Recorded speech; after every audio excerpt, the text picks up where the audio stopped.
Hello and welcome to CATSweek. I'm Annalise Porman. The Monroe County Realtors Stormwater Seminar was held on July 10th. Program coordinator for the City of Bloomington, Liz Carter, started the seminar by explaining the purpose of the event. She described how they would be discussing stormwater and how it affects residents and neighborhoods. Carter then outlined how the City of Bloomington, Monroe County, and the town of Ellettsville are responding to recent legislation in the State House regarding stormwater. So the purpose of this event is to empower realtors to better inform potential homeowners, enabling them to make sound decisions regarding property purchases and subsequent stormwater management responsibilities. Overall, we're talking about stormwater and how it affects our residents and our neighborhoods, and the role that you all as realtors can have connecting those folks with either government or other resources to manage stormwater as best they can. One other item we did want to address, we are aware that there has been legislation in the State House that affects stormwater, and we do have a statement on that. So the City of Bloomington, Monroe County government, and the town of Ellettsville are aware that there's been recent legislation coming out of the State House regarding stormwater regulation. At the direction of IDEM, the Indiana Department of Environmental Management, each municipality is working with their respective legal teams to ensure local ordinances are revised to be in compliance with this legislation. And while we're making every effort to be in compliance with state law, changing local law does take time. When our ordinances have been revised, we will reach out to local stakeholders to hold outreach events so that these changes can be discussed. So the State House did make some changes to stormwater regulation. It was signed into law in May, so only a couple months ago. And since then, each municipality has had to work with their legal teams on their own to figure out what that means for their ordinances and how to revise them. During the meeting, Bloomington Utilities engineer Caden Swanson gave a presentation on what stormwater is and why it's important to address. He explained how storms are becoming more severe and frequent and emphasized the damage that can occur if stormwater is not properly managed. Liz Carter followed Swanson by discussing the public and private responsibilities of stormwater infrastructure and how to determine where responsibility lies. Let's say you found a ditch and you're trying to figure out whose ditch is this.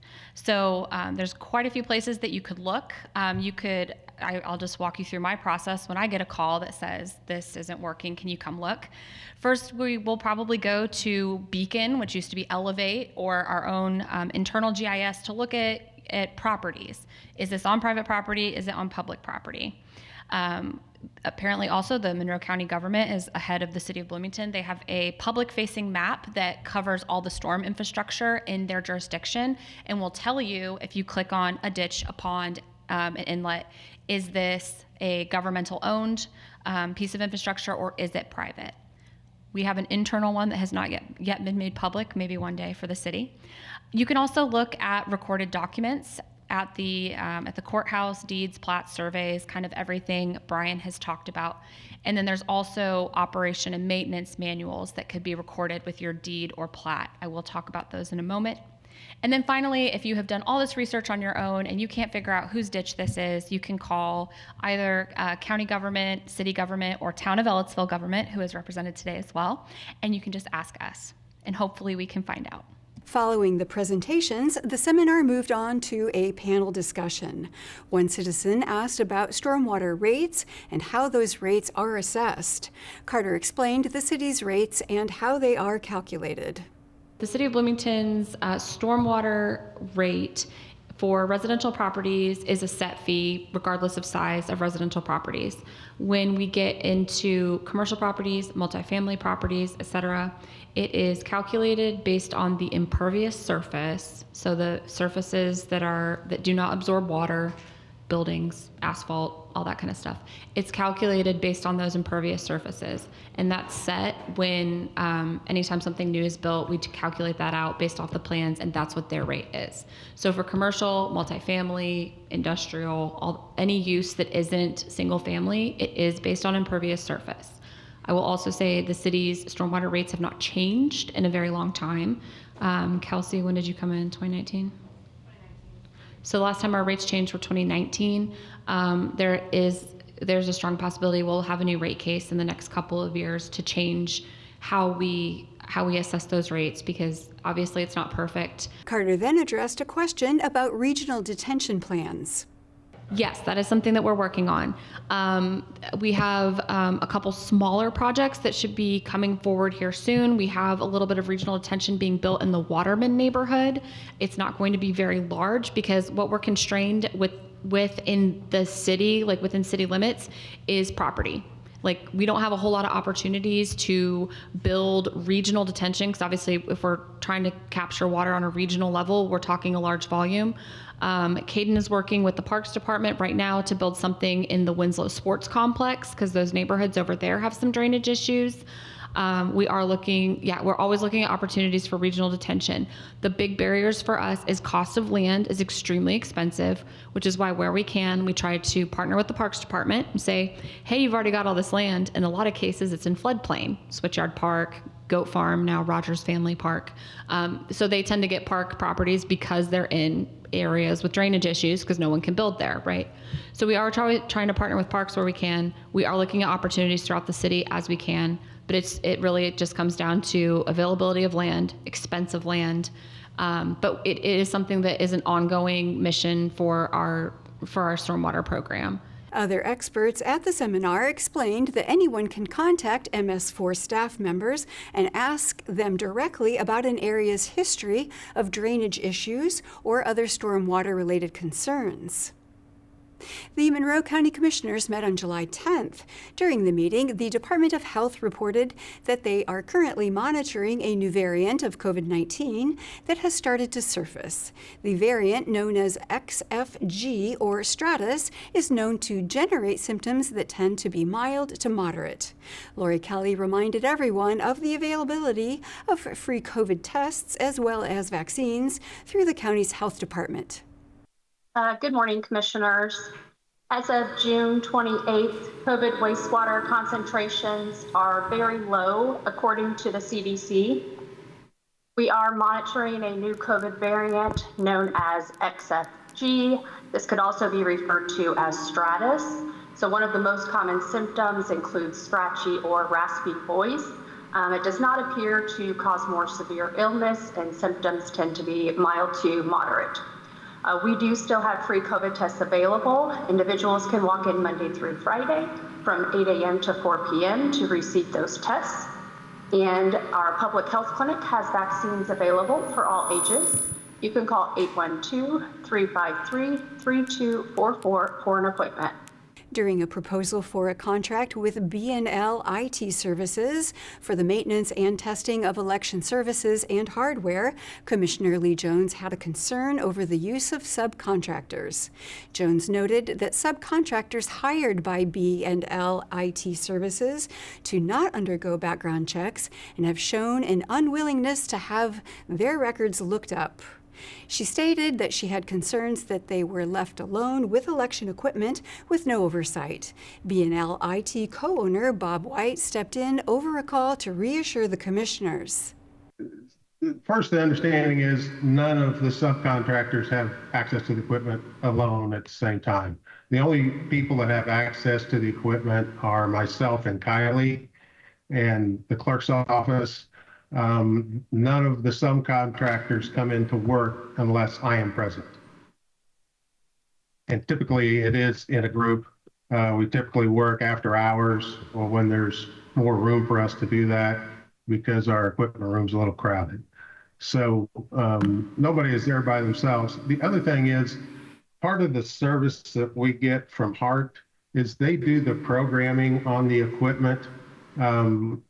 We're just installing the program that they write. It's all encrypted, protected. We do not have the code. We're not able to see that information. So that's not, it really doesn't come into play. It would be nearly impossible, and I don't have the ability to alter the election, the ballots and that kind of thing. So that's impossible to do also. So as far as background check, my thinking on that was that we don't do a background check on our poll workers who have a lot more opportunity to influence a vote in some way as they work directly with the voters. I had submitted to Molly that I'd be more than happy to do a background check as the owner of the company. That doesn't bother me one bit. Um, and I'm sure that if it were absolutely a deal breaker, that we could probably do background checks on our people and they wouldn't have a problem with it. Despite reassurances, it took an amendment to the agreement requiring background checks for subcontractors to satisfy the commissioners. Commissioner Julie Thomas outlined why they want to take precautions.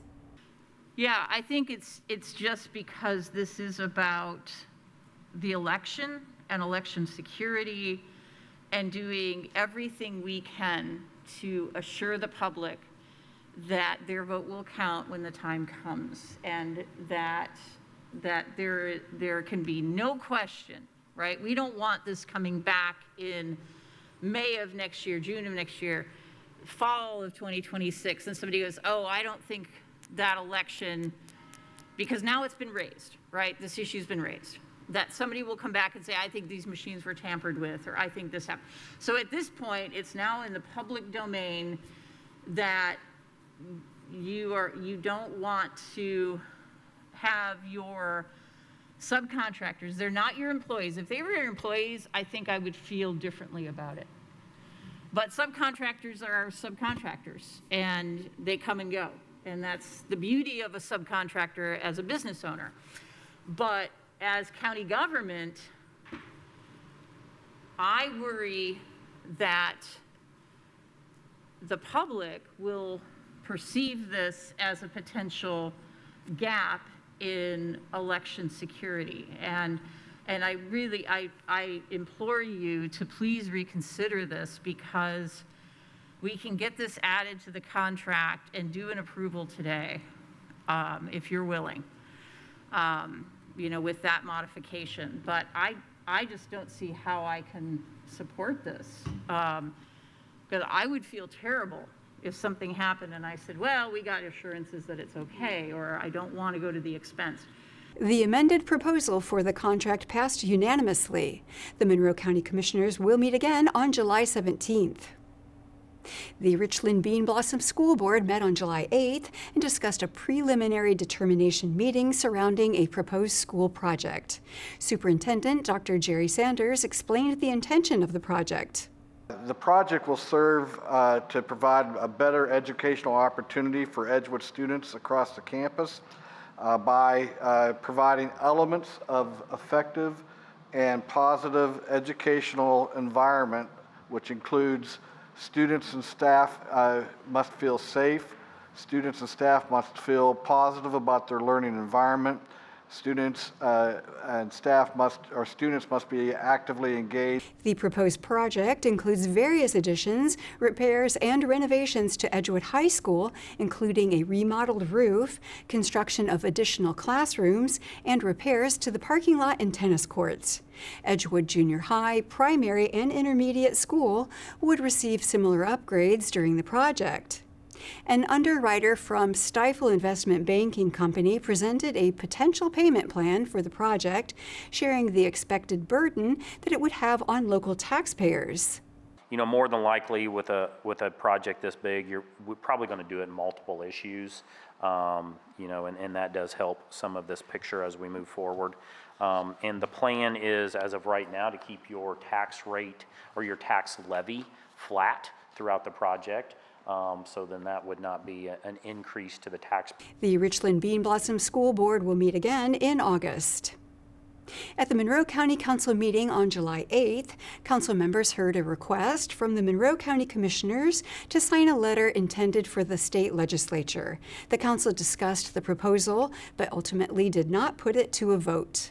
Commissioner Julie Thomas explained that the draft letter asked state lawmakers to grant Monroe County an exemption from new tax laws in Senate Enrolled Act 1 that restrict funding for the new jail. As we are working toward the point where we should be bonding for the Justice Center, we have run into Senate Enrolled Act 1. And there are two limitations specifically in SEA 1 that impact our ability to bond for the Justice Center project. The first one being we can only pledge 25% of our total lit to a bond.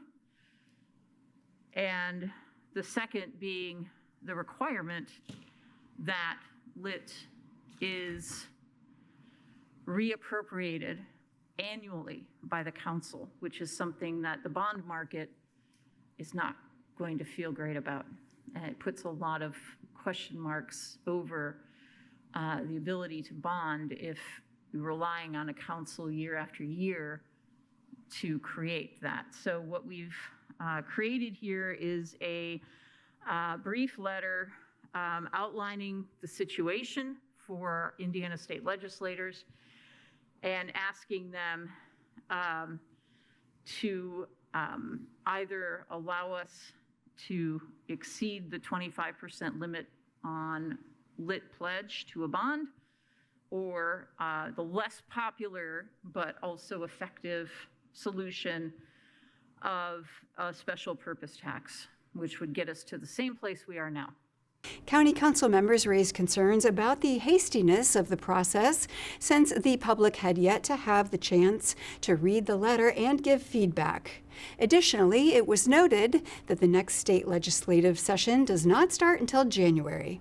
Councilmember Marty Hawk explained that the possibility of a new tax made her wary of sending the letter at this time. I don't see the need for the rush to send to the state something that we really don't even know what we're talking about right now, because we haven't presented it to the public. We're talking, one of the options was we're going to stick a whole brand new tax on you, because remember, if it's a special purpose tax, it's going to be in addition to the tax that is being already approved, that 1.2 for operations. You see what I'm saying? So that, and I think that was supposed to raise like $50-some million. Boy, I'm just going from there. But the special purpose would be a whole brand new tax on top of that, and that was never discussed with the public. What had been discussed with the public so far was that there was enough revenue coming in between the economic development tax and the jail tax that we could very closely be able to make the dollars amount, and it would not be a new tax. Now, a lot's happened since then. State legislation changed since then. And I had mentioned that I would like to see a financial accounting as to whether or not it is possible for us to not just pay for our obligations that we're paying for right now with the income tax, with the 1.2, but also cover this tax for the jail. I haven't seen that. Maybe you all have discussed that, but I want to know what we're doing before we ask the state to help us, and then we have to say, oh, well, we changed our mind. We really can't even make it work that way. And nor would I ever vote to say, let's go ahead and send information out to the state considering a special purpose tax, which is a huge brand new tax on locals, and we haven't even told the locals we were considering it. So I think this is a bridge too far for me to cross right now. I mean, I want to see some financials and not just a half-hour meeting with our long-range planning people.